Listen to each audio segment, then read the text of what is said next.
All right, who's ready for talking politics with your kids? I think it's really important that we go over the political process and our voting rights and the way that the government is set up.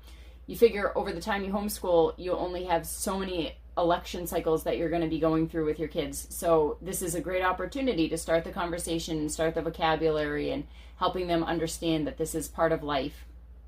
These are the resources that I found from Sonlight that I thought were really good and would be a good fit for our family. They have a U.S. elections Lapbook Kit, and my plan is to do it with all three of my sons as a group project. They also have this game called Election Night, and it says it's the non-political family game night hit. So here on the back, what it looks like is that you have to get the right amount of votes, and it shows you how many votes are in the state. So a little bit of information there that they're learning as they play the game. And they also sent this book for free. So this came along with it, Presidential Elections and Other Cool Facts. Usually I wait until after we've used something to share it with you, but I figured I'll give you a sneak peek into what I found because you might want to get a jump start on purchasing or looking into things that are out there and available if this is something that you want to do too. We're going to do it as a unit study more in the fall, but here's a look ahead for your benefit. All right, time for a real page turner and box opener.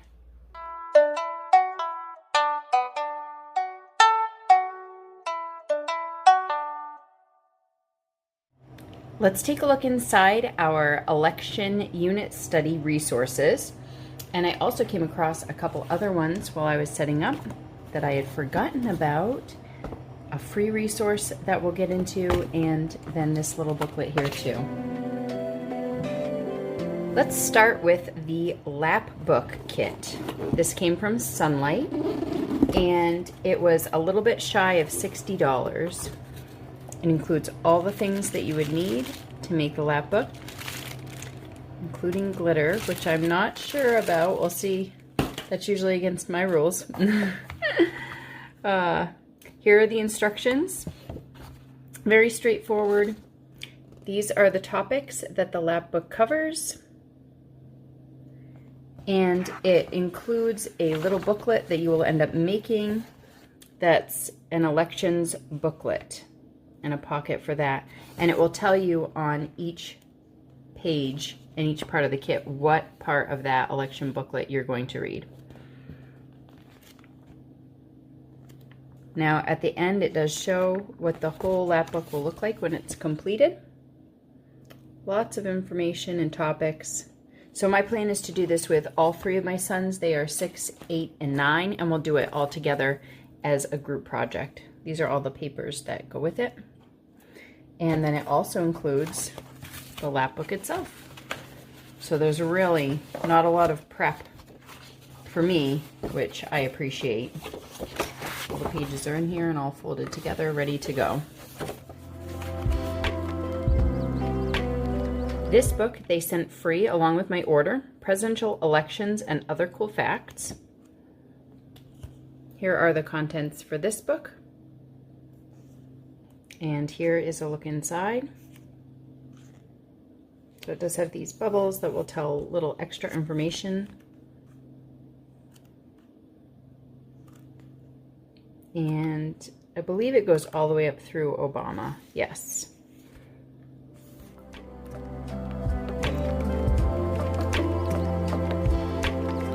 On to Election Night.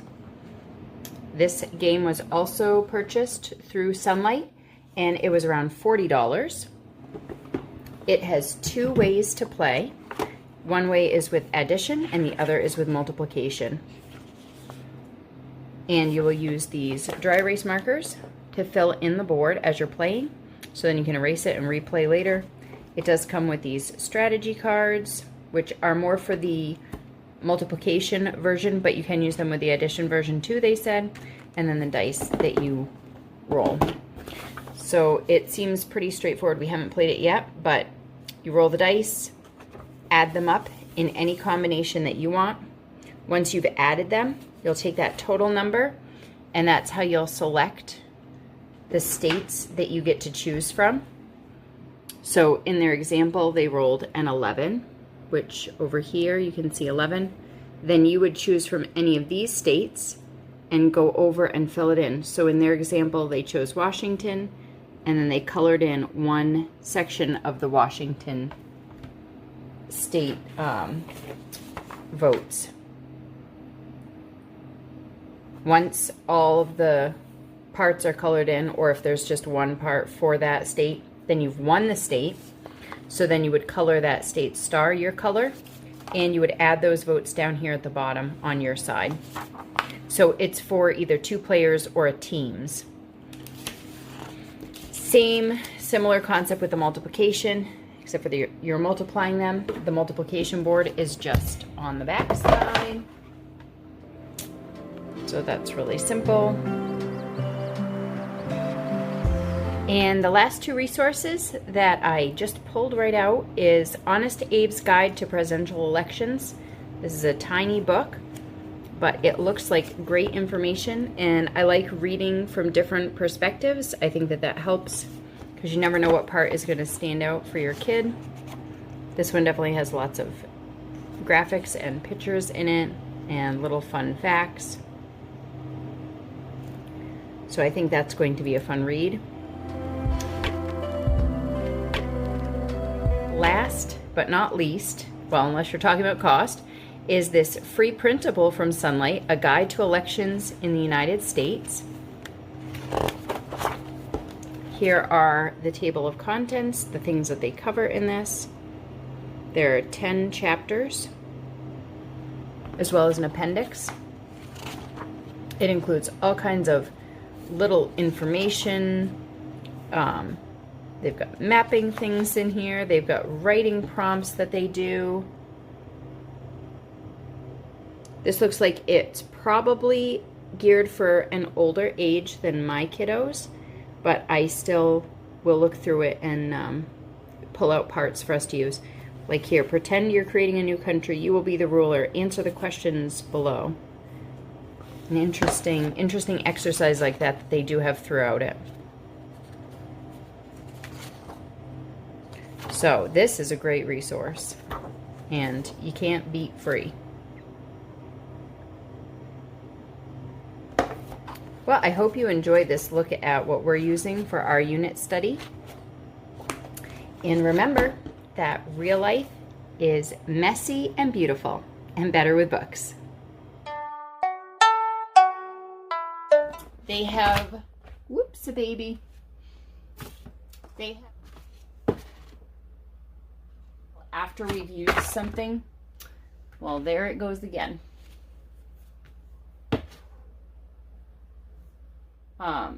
Because as much as I want them to understand politics, I also don't want it to turn into something divisive, especially at a young age. It feels a little ridiculous to me when you see children that are picking sides or getting all up. You know, there are issues worth fighting over and issues not worth fighting over. You know, we got to pick our hills to die on, especially when they're little children. Or do I need to move them up? Or down? Bit down. Down? Bit this way. Good. Thank you, Helix. Little goose.